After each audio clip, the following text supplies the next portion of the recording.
আমরা ঈশ্বর বা ভগবান, আল্লাহ বা গড আমরা অনেক রকম বলে তর্ক করি, কে বড়?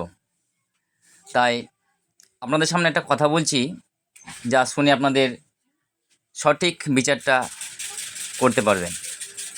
আমরা আমাদের মধ্যে তর্ক করি, কেউ বলি আমার ভগবান বড়, কেউ বলি আমার আল্লাহ বড়, কেউ বলি আমার গড বড়। এইসব কথা শুনে অন্তর্যামী মনে মনে হাসেন। আল্লাহ, গড, ভগবান একই, আমরা ভিন্ন নামে ডাকি। রামকৃষ্ণদেবের সেই বাণী যত মত তত পথ। এর অর্থ হলো, আমরা যেই পথ দিয়ে যাই না কেন, গন্তব্যস্থান একই। যেমন একটি পুকুরে একজন হিন্দু জল আনতে গিয়ে বলছে জল নেব, তেমন একজন মুসলমান গিয়ে বলছে পানি নেব, আবার একজন খ্রিস্টান গিয়ে বলছে ওয়াটার নেব। তাহলে বোঝা গেল, জল, পানি ও ওয়াটার একই, শুধু নাম